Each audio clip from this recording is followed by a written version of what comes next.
वक्रतुण्डी महाकाय सूर्यकोटि समप्रभ निर्विघ्नं कुरु मे देव सर्वकार्येषु सर्वदा। पकड़ी लो हाथ बने बारी, कहीं हम डूब जाए ना, हमारा कुछ ना बिगड़ेगा और तुम बदनामी पाओगे। पकड़ी लो हाथ बनवारी। राधे राधे दोस्तों, भक्ति सागर सोनिका चैनल में आप सबका स्वागत है। उम्मीद है कि आप कुशल से होंगे और हम आपको सुना रहे हैं श्रीमद् भागवत पुराण, जिसमें कि पंचम सोपान पंचम स्कंद। पिछली वीडियो में आपने सुना होगा जिसमें नरकों के बारे में बताया गया है। और अभी राजा परीक्षित जी आगे देखते हैं कि नरकों से बचने का क्या उपाय पूछते हैं सुखदेव जी से। तो ज़्यादा देरी ना करते हुए चलते हैं हम भी राजा परीक्षित जी और सुखदेव जी के पास। राजा परीक्षित ने कहा कि कुछ पाप है सुखदेव जी, हमसे अनजाने में हो जाते हैं। जैसे झाड़ू लगाते हुए चींटी मर गई, आम बात है। हम लोग श्वास लेते हैं तो कितने जीव श्वासों के माध्यम से मर जाते हैं। भोजन बनाते समय लकड़ी जलाते, उसी लकड़ी में कितने जीव मर जाते हैं। तो आचार्य सुखदेव जी ने कहा, राजन 5 प्रकार के यज्ञ व्यक्ति को नित्य करने चाहिए। गौ ग्रास रोज निकालो, अग्नि भोजन रोज अग्नि को भोग लगाओ, रोटी बनाकर उसके टुकड़े कर उसमें घी चीनी मिलाकर अग्नि को भोग लगाओ। चींटी को 10-5 ग्राम आटा रोज वृक्षों के जड़ों से पास डालो, वहाँ चींटी रहती होती है। और पक्षियों को अन्न डालें, आटे की गोली बनाकर जलाशय में मछलियों को डालें।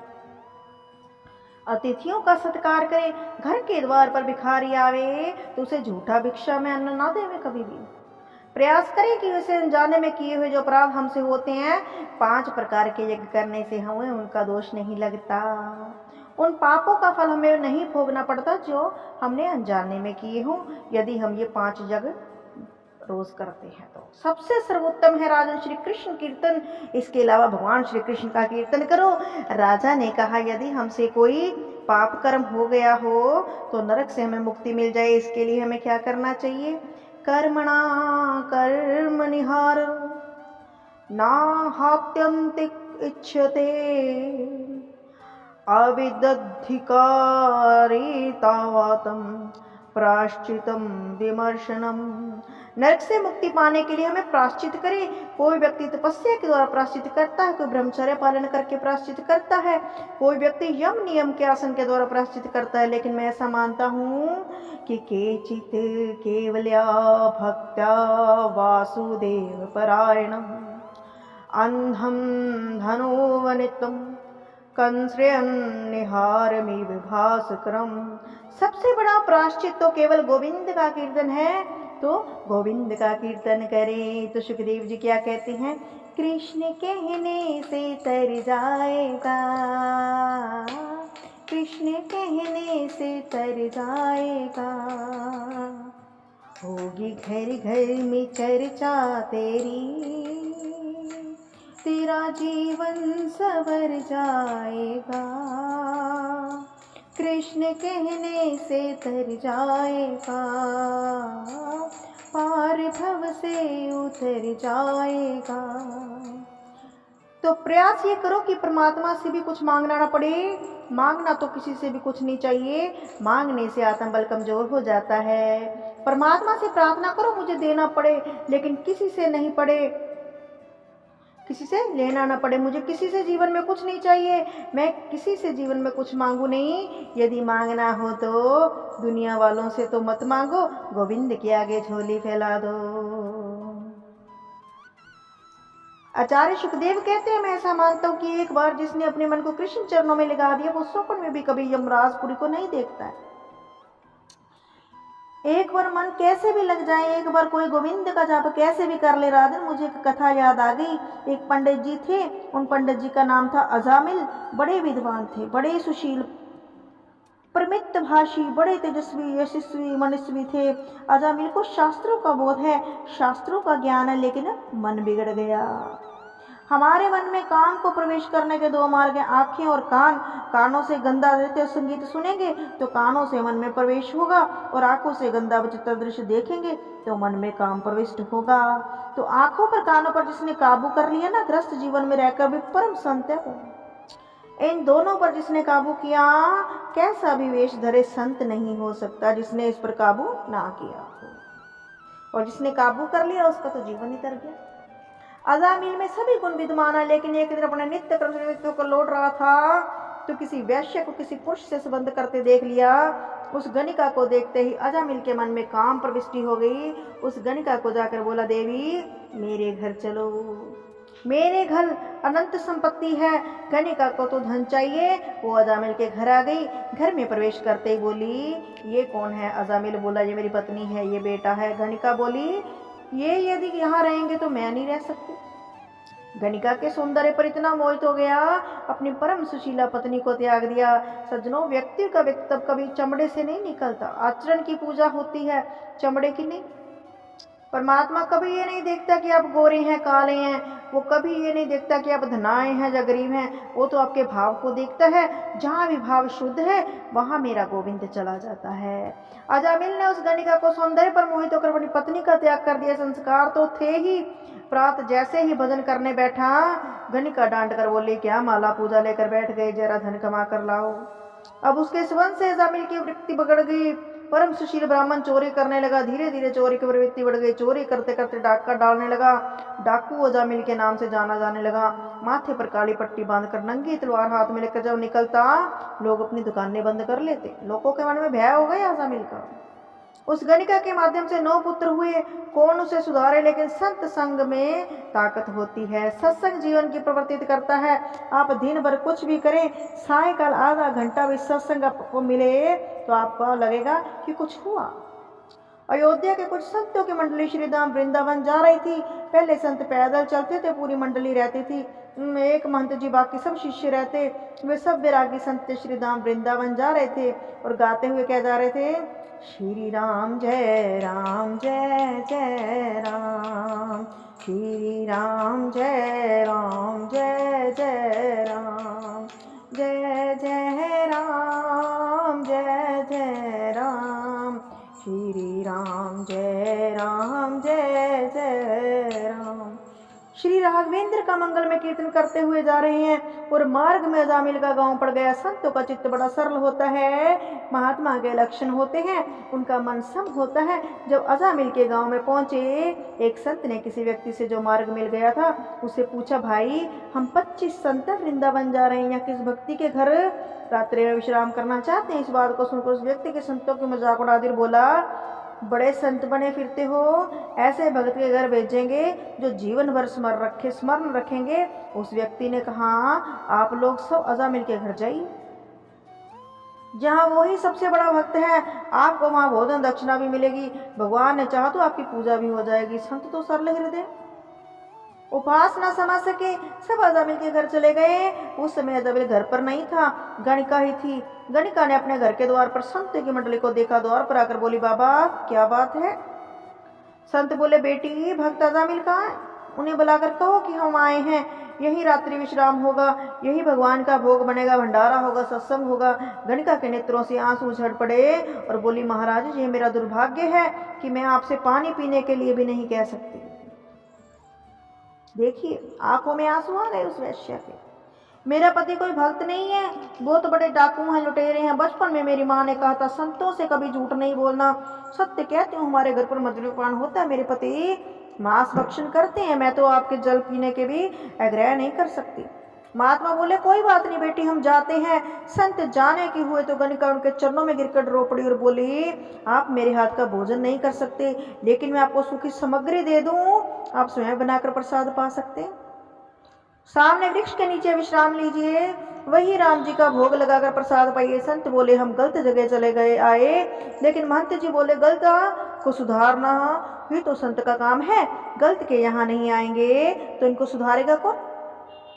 अब संत ने अपने आसन वृक्ष के नीचे लगाए। दाल बाटी चूरमा का भोग लड्डू गोपाल जी को लगाकर प्रसाद पाने बैठे। महंत जी ने मुख में एक ग्रास लिया था कि उनके नेत्रों में आंसू आ गए। संतों ने पूछा, क्या हुआ? आपकी आंखों में अश्रु कैसे? महंत जी अपने शिष्य से कहा, इसको सुधारू कैसे? अजामिल का अन्न हमने खाया, इसको सुधारना है, लेकिन कैसे? यदि इससे कहूँ रोज संध्या गायत्री पाठ करो, ये करने वाला नहीं। इसको कोई भी धार्मिक काम करने को कहेंगे, ये नहीं करेगा, तो फिर इसके बिगड़े हुए आचरण को संवारे कैसे? बस इसी चिंता में महंत जी रात्रि भर सोच रहे थे। अजामिल डाका डालकर धन को लूटकर प्रातः 4 बजे अपने घर लौटता है, लेकिन आज अजामिल मध्य रात्रि में ही माथे पर काली पट्टी बांधे, कंधे पर लूट का सामान का थैला लटकाए घर आ गया। वृक्षों के नीचे संतों की मंडली को देखते ही आग उला हो गया। इनको किसने बुलाया? मेरे घर में प्रवेश की अनुमति इनको किसने दे दी? कौन लेकर आया इनको यहाँ पर? गणिका बाहर आई और बोली, ऐसा क्यों बोलते हो? ये तो संत हैं, अयोध्या से आए हैं, श्री धाम वृंदावन जा रहे हैं।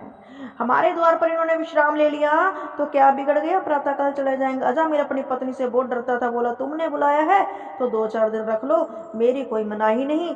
ऐसा भाव उसके मन में आया। अजामिल को देखकर महंत मुस्कुराए, सोचा थोड़ा अपमान ही तो कर देगा, सह लेंगे, दुर्वचन ही तो बोलेगा, सह लेंगे, लेकिन इसको संवारना तो है। महंत जी मुस्कुरा कर बोले, बेटा अजामिल, हम 30 मूर्ति हैं, अयोध्या से आए हैं, वृंदावन जा रहे हैं, रात्रि का भोजन तुम्हारे यहाँ पाया, विश्राम किया, और तुम जानते नहीं संत भोजन करते हैं तो भोजन के बाद उनको दक्षिणा दी जाती है। क्या हमें दक्षिणा नहीं दोगे? अजामिल बोला, अच्छा दक्षिणा, वो भी हमसे? ओ महात्मा, मेरी सबसे बड़ी दक्षिणा यही है कि मैंने आपको सोटा लोटा छुड़ाया नहीं। ये चिमटा तुम्बा यहाँ रख जाइए और पधारिए, भूतों से ही पूत लेना चाहते हो। महात्मा को अजामिल की बात बुरी नहीं लगी। वे बोले, बेटा हमें रुपए पैसे दक्षिणा में नहीं चाहिए, आज तुमसे दक्षिणा लेंगे जरूर, लेकिन हमारी दक्षिणा एक ही है कि ये तुम हमारी बात मानकर हमारा आदर कर दो। अजामिल बोला, कहिए क्या बात है? चलो सुन लेते हैं, संतों की बात सुनने में क्या बुराई। संत ने कहा, एक ही बात है, इस बार तुम्हारी पत्नी के गर्भ से जो बालक जन्म लेगा उसका नाम तुम नारायण रख देना, और हमें कुछ नहीं चाहिए, यही हमारी दक्षिणा है। अजामिल बोला, नारायण नाम रखना तो कोई खास बात नहीं है। देखिए पहले प्राचीन समय में हमारे पूर्वज अपने बच्चों के नाम कितने अच्छे रखते थे। किसी का नाम रामचंद्र, किसी का नाम कृष्ण चंद्र, दामोदर, मधुसूदन, गोपाल, क्योंकि वो जानते थे कि अंत समय में व्यक्ति के मुख से भगवान का नाम नहीं निकलता, लेकिन बेटा का नाम भी निकलेगा तो भी कल्याण होगा। इसलिए बच्चों के नाम भगवान के नाम पर थे। और आजकल फैशन प्रस्त माता पिता बच्चों के नाम चिंटू मिंटू, टूटी स्वीटी, चिंकी पिंकी ये रखते हैं। ऐसे मरते समय व्यक्ति के मुंह से निकलेंगे तो उनका कल्याण कैसे होगा? इसीलिए अजामिल ने कहा, ठीक है, संतों की बात मानकर अपने 10वें पुत्र का नाम नारायण रख दिया। सुखदेव जी कहते हैं, देखा राजन, मुक्ति का कैसा सुंदर उपाय बता गए संत। ये पापी और तो कुछ नहीं कर सकता, नारायण पुत्र का नाम लेगा तो कुछ तो जपेगा।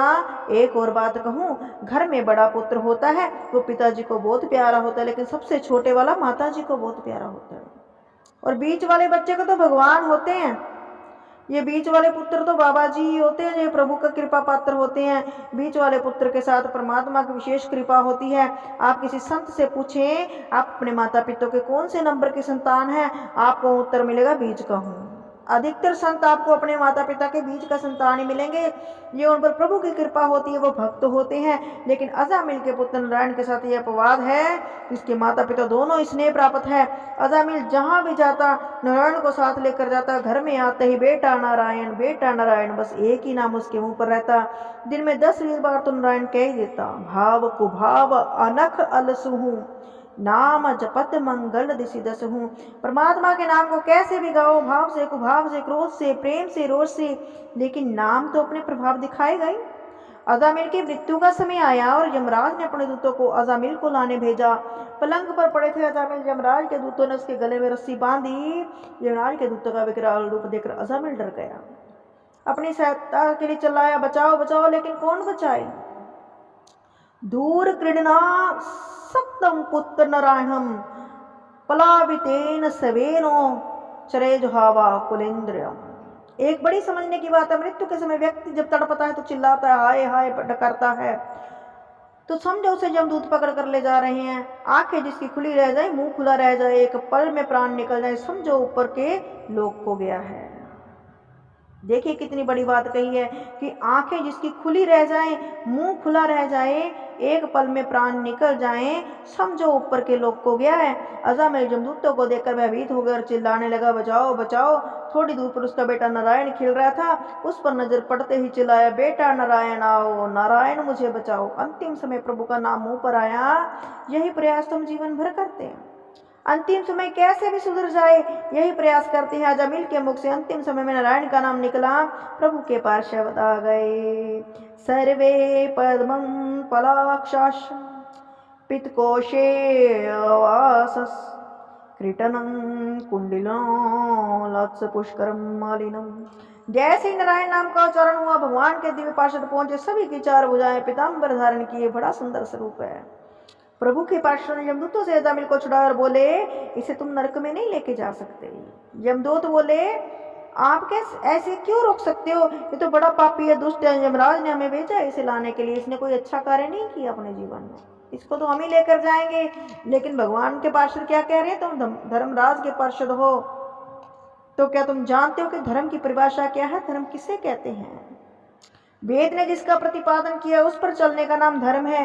वेद ने जिसके लिए मना किया उसका करना धर्म है। वेद स्वयं नारायण का रूप है, ऐसा हमने सुना है। परमात्मा के पार्षदों ने कहा, जब वेद स्वयं नारायण का रूप है और उसी नारायण के नाम को अजामिल ने पुकारा, तो इसको नरक में तुम कैसे ले जा सकते हो? यमदूतों ने कहा, इसने भगवान के नाम को नहीं, अपने पुत्र को पुकारा था। बेटे के नाम को गाने वाले को अब नरक में जाने से रोक कैसे सकते हैं? परमात्मा के पार्षद ने कहा, भगवान के नाम की महिमा को भी तो गाया, उनके नेत्र सजल हो गए। परमात्मा का नाम तो कैसे भी लो, चाहे संकेत में, हंसी में, मजाक में, लेकिन नाम लेना चाहिए बस भगवान का। प्रभु के नाम का तो कैसे भी गाओ। गुरुनाम च लघुनाम च गुरुनी च लघुनीच प्राश्चितम पापनम ज्ञानो कितान महाभृशम। छोटे से छोटा पाप, बड़े से बड़ा भगवान के नाम से समान पाप रोक नहीं सकता। इसने स्पष्ट रूप से नारायण के नाम को गाया है, इसको नरक में ले जाने की कोई अधिकार नहीं। अजामिल पलंग पर पड़े हैं, दोनों की बातें सुन रहा था। इधर नारायण के पास इधर यमदूत खड़े, दोनों में आपस में चर्चा हुई, नाम की महिमा को सुन रहा है। और प्रभु के पार्षदों ने कहा कि बेटे के सिर पर हाथ रखकर गाया हो, चाहे नाती पोतों के सिर पर हाथ रखकर गाया हो, इसने नाम तो हमारे प्रभु नारायण का ही लिया। तुम यहाँ से लौट जाओ। यमदूत वहां से लौट गए। जैसे यमराज के सामने पहुंचे, यमराज ने पूछा, तुम लोग खाली कैसे अजामिल को नहीं लाए? यमदूत बोले, महाराज हमने तो सोचा था कि दुनिया के मालिक आप हैं, लेकिन यहाँ तो अजामिल ने अपने बेटे नारायण का नाम को गाया। वहाँ चार पार्षद चार हाथ वाले पहुंच गए। यमराज ने अपने पार्षदों मुंह से नारायण का नाम सुना तो उसे सुनकर उनके नेत्र सजल हो गए और गदगद हो गए। यमराज श्री कृष्ण के परम भक्त अपने पार्षदों से बोले, धीरे बोलो, धीरे, इस नाम को यहाँ मत गाओ, यही तो मेरे प्रभु का नाम है। कभी कभी आंखें बंद कर भजन करने बैठता हूँ। तुम सभी पार्षद मुझसे पूछते थे ना कि दुनिया के मालिक तो आप हैं, आप किसका नाम जपते हैं? मैं जिसका नाम जपता हूँ वो यही तो मेरे प्रभु का नाम है, वही मेरे नारायण का नाम है। तुम कितने बड़े भाग्यवान हो कि मेरे अकारण करुणा बरनाल प्रभु नारायण के पार्षदों को तुमने दर्शन किए। नारायण के नाम पर जीवन यापन करने वाले हम 12 व्यक्ति हैं। नारायण के नाम के आधार पर जीवन को चलाने वाले हम 12 भगवान हैं, भागवत हैं। स्वयंभू, शंभू, नारद जी, कपिल जी, सनंत कुमार, स्वयंभू मनु महाराज, प्रहलाद जी, जनक जी, भीष्म पितामह, बलि महाराज, सुखदेव जी और धर्मराज जी, ये 12 लोग हैं जो नारायण का नाम जपते हैं। भागवत धर्म के अनुशीलन करने वाले हम 12 व्यक्ति हैं, जिसकी कृपा से हम जी रहे हैं, जिसके आदेश से सारी सृष्टि पालन से हम सहयोगी बनते हैं। उन परमात्मा के परम पार्षदों को तुमने दर्शन कर लिया, और तुम्हें क्या चाहिए? यमदूत बोले, महाराज तो हम किसे पकड़ कर लाएं? सभी अपने पुत्रों का नाम राम कृष्ण रख लेंगे। यमराज ने कहा, जीवा न वक्ति, जिस व्यक्ति की जीव एक बार भी कृष्ण नाम कीर्तन नहीं करती, दृष्टि एक बार भी कृष्ण के चरणाविंद के अनुसार नहीं करती, जिसका मस्तक कभी कन्हैया के चरणों में नहीं झुकते, ऐसे पापी को पकड़ नरक में ले आना।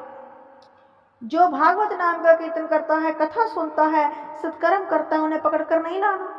अजामिल ने मन में सोचा, पुत्र नारायण का नाम उच्चारण करने से मैं नरक में जाने से बच गया। यदि सच्चे मन से नारायण का नाम गाऊंगा तो मुझे मोक्ष नहीं, क्या मुझे मोक्ष नहीं मिलेगा? मेरा तो कल्याण ही हो जाएगा। ऐसा वैराग्य हुआ, सब कुछ छोड़कर वन में तपस्या के लिए चला गया। सुखदेव जी कहते हैं, परीक्षित इसीलिए मैं कह रहा था तुम्हें गोविंद के चरणों में एक बार जिसका मन लग गया कि यमराज की पुरी में स्वप्न में भी दर्शन नहीं करता। राम अपने नाम में छिपा हुआ, संपूर्ण राम का चित्र नाम के नाम में छिपा हुआ है।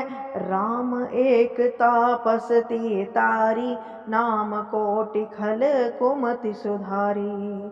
कहूँ कहाँ लगी नाम बढ़ाई, राम न सके राम गुण गाई।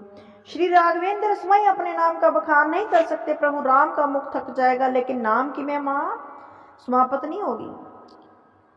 समुद्र पर पुल बांधना पड़ा राम को, समुद्र पार करने के लिए लाखों वानरों की सहायता लेनी पड़ी, लेकिन बजरंग बली राम नाम के आश्रय से एक छलांग में समुद्र लांग गए।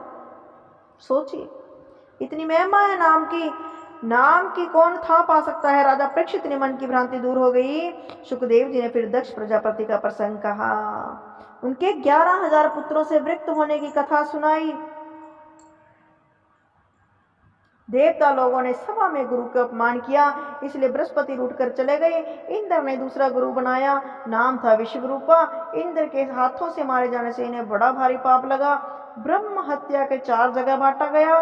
त्वष्टा मुनि ने मंत्र शक्ति से दूसरा पुत्र उत्पन्न किया, वृत्रासुर। इंद्र को मारने वृत्रासुर आया। इंद्र ने प्रभु भक्ति युधिष्ठिर ऋषि को अस्थियों से बने वज्र से उसको उद्धार किया। वृत्रासुर भगवान का परम भक्त था। भगवान ने वृत्रासुर का उद्धार कर उस पर कृपा की। और परीक्षित ने पूछा, ऐसा महान भक्त होने पर भी वृत्रासुर को राक्षस योनि में क्यों जन्म लेना पड़ा? उसका पूरा वृत्तांत क्या है? तो सुखदेव जी वर्णन करते हैं कि राजन, जो वृत्रासुर है पूर्व जन्म में चित्रकेतु नाम का राजा था। उसकी कई पत्नियां थी, लेकिन संतान नहीं थी। अंगिरा ऋषि के दिव्य प्रताप से चित्रकेतु के घर पुत्र हुआ, लेकिन अन्य रानियों ने मिलकर उस बालक को विष दे दिया, जिससे उसकी मृत्यु हो गई। नारद जी के दिव्य ज्ञान उपदेश से चित्रकेतु के मन में वैराग्य आ गया और तत्पश्चात तपस्या के लिए चला गया। भगवान के नाम का जप किया। अंत में भगवान के दर्शन हुए, उनके सारे पापों का क्षय हो गया और भगवान का पार्षद बन गया। एक दिन आकाश में विहार करते करते कैलाश में शिव जी की गोद में पार्वती को देखा। उसके मन में दुर्भाव जागा। पार्वती जी और शिव के लोग एक दृष्टिवश काम भाव से देखने लगा। पार्वती जी ने उसे राक्षस होने का शाप दे दिया और पार्वती जी के शाप के कारण वृत्रासुर के रूप में जन्म हुआ। और आदरणीय सुखदेव जी ने 49 प्रकार के मृदगणों की उत्पत्ति का वर्णन किया। बोल श्री कृष्ण भगवान की जय। छठा स्कंद समाप्तम। बोल श्री सुखदेव जी महाराज की जय। तो इस तरह से हमारा आज छठा स्कंद आरंभ भी हुआ और हमने समापन भी कर दिया। तो जिसमें हमने कीर्तन की महिमा सुनी, जिसमें हमने अजामिल के बारे में सुना कि किस प्रकार के नारायण, एक पुत्र का नाम नारायण रखने से ही वो तर गया, किस तरह से गोविंद का नाम लेने से हम तर जाते हैं, और भक्ति का, सत्संग का कितना महत्व है, आज की कथा में हमें ये बताया गया। यदि आपको भी हमारी कथा अच्छी लगी हो तो लाइक, सब्सक्राइब, शेयर जरूर करें और कोशिश करें दिन में 1 बार, 2 बार, 4 बार, 6 बार नारायण नारायण हरि हरि हरि नारायण नारायण हरे हरे ऐसा जाप करें। राधे कृष्णा राधे कृष्णा राधे कृष्णा हरे हरे राधे राधे राधे राधे राधे राधे हरे हरे। जय श्री कृष्ण। पीछे कथा की वीडियो आपको डिस्क्रिप्शन में लिंक दिया जाएगा, आप उसको भी जाकर सुन सकते हैं। धन्यवाद।